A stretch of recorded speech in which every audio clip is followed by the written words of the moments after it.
Ask मुफ्ती तारिक मसूद। तावीज़ लटकाना क्यों जायज़ है? हमारे अहनाफ के उलमा तावीज़ लटकाने को क्यों जायज़ कहते हैं? क्या ये किसी हदीस से साबित है? जबकि दूसरी तरफ अहले हदीस उलमा इसको शिर्क कहते हैं, जो सबसे बड़ा गुनाह है। और इसकी मजबूत दलील भी है कि हदीस में आता है कि जिसने तावीज़ लटकाया उसने शिर्क किया। शमसुर रहमान बन्नू से जनाब शमसुर रहमान साहब, अगर अहले हदीस उलमा कहते हैं कि तावीज़ लटकाना शिर्क है, तो जिस हदीस से वो दलील पकड़ रहे हैं ना, उसी हदीस में रुक़िया को भी शिर्क कहा गया है, यानी दम करना। हालांकि रुक़िया को अहले हदीस उलमा भी मानते हैं कि शिर्क नहीं है।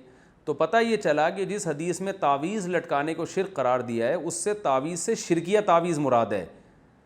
वो तावीज़ जिसमें कुरानी आयात हों या दुआएँ हों, वो तावीज़ हदीस में दाखिल नहीं है, क्योंकि रुक़िया भी जैसे शिरकिया भी होता है और जायज़ रुक़िया, रुक़िया कहते हैं दम करना, तो रुक़िया भी जायज़ भी होता है, शिरकिया रुक़िया भी होता है। तो इसी तरह तावीज़ भी जायज़ भी होता है, शिरकिया भी होता है। तो अहले हदीस उलमा जिस हदीस से इस्तिदलाल करके हर किस्म के तावीज़ को शिर्क कह रहे हैं ना, उसी हदीस से फिर तो हर किस्म का दम दुरूद भी शिर्क हो जाएगा, हालांकि ऐसा नहीं है।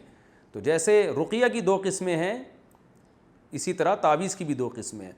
और वैसे भी कॉमन सेंस की बात है कि अगर एक आदमी किसी पर्ची पे या अल्लाह मदद लिखता है, सिर्फ या अल्लाह मदद कहते हैं, सिर्फ अल्लाह से मदद मांगी जाएगी, या अल्लाह मदद, और वो किसी के गले में लटका देता है, तो ये शिर्क कहाँ से हो गया? ये तो ऐन तौहीद है कि वो सिर्फ अल्लाह से मदद ना सिर्फ ज़बान से मांग रहा है, बल्कि रिटर्न में लिख के उस पर मोहर सबत कर रहा है। तो ये कॉमन सेंस के भी ख़िलाफ़ है कि हर किस्म की तावीज़ को शिर्क करार दिया जाए। बाकी तावीज़ के जवाज़ के दलाइल क्या हैं, इस पर मैं मुस्तकिल क्लिप रिकॉर्ड करवा चुका हूँ, मैं उसको अभी रिपीट नहीं करूँगा।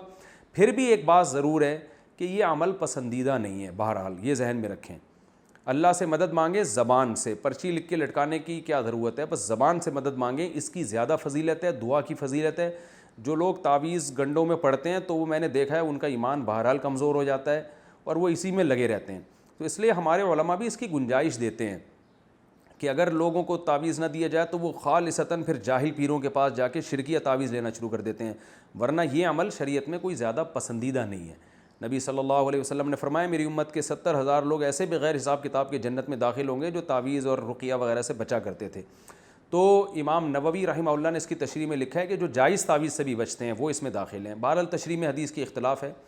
तो अल्हम्दुलिल्लाह मेरा अपना अमल ये है कि कैसी घर में बीमारी आ जाए, कुछ भी हो जाए, मैं अल्हम्दुलिल्लाह कभी पर्ची नहीं लटकाता, ना बच्चों को मैंने कभी तावीज़ लटकाने दिया है। मेरा अपना ज़ाती अमल यही है कि कोई बहुत मजबूर होगा, तावीज़ मांगेगा, तो मैं उसको लिख के दे देता हूँ, क्योंकि कमज़ोर ईमान वाले लोग हैं, तो नहीं दो तो कहीं शिरकिया तावीज़ ना ले ले जाके। अपना अमल ये है कि मेरे जितने बच्चे हैं, मैं ख़ुद भी, घर वाले भी, मैं कभी किसी को तावीज़ नहीं पहनने देता। इसको मेरे यहाँ तो ऐसा है जैसे ये पता नहीं कितना बड़ा जुर्म कर लिया कि भाई हम क्यों इन चक्रों में, तावीज़ गंडों में फलीते पलीतों इन चक्रों में क्यों पड़ें। कोई मैं कभी देखता हूँ बच्चे अपने ननियाल गए, कहीं कोई पर्ची तावीज़ लटका के ले आया, उधर ही मैं ऐसे पकड़ के ऐसे खींचता हूँ उसको, बोलता हूँ कुछ भी हो जाए, भले जिन चुड़ैल भूत ही आ जाए, अल्लाह ना करे, भूत भी आ जाएगा फिर भी तावीज़ नहीं लटकाना, जाओ ऐसी की तैसी। ऐसे इंसान तमीज़ से ज़िंदगी गुजारे, कुछ नहीं होता इंशाल्लाह कोई जिन चुड़ैल भूत। और फिर जिन चुड़ैल भूत खुद ही अपना रास्ता तब्दील कर लेते हैं, आते ही नहीं। वो देखते हैं ऐसे लोगों को जो इस किस्म के कमज़ोर ईमान होता है ना, वहीं ज़्यादा आते हैं। तो इन चक्रों में ना पड़ें। जो सुन्नत अमल है, सूरह फलक सूरह नास रात को हाथ पे दम करके अपने ऊपर फेर लिया करें, बच्चों पे फेर लिया करें। मशहूर दुआ है, आऊज़ु बिकलिमातिल्लाहि ताम्मा मिन कुल्लि शैतानिन वहाम्मा व मिन कुल्लि ऐनिन लाम्मा। ये दुआएं पढ़ा करें। बिस्मिल्लाहिल्लज़ी ला यज़ुर्रु मास्मिही शैउन फ़िल अर्ज़ि वला फ़िस समाई व हुवस समीउल अलीम। ख़ानदानी दुआएं बस ये पढ़ा करें, काफ़ी इतना। अल्लाह ताला अमल की तौफ़ीक़ अता फ़रमाए। आस्क मुफ्ती तारिक मसूद।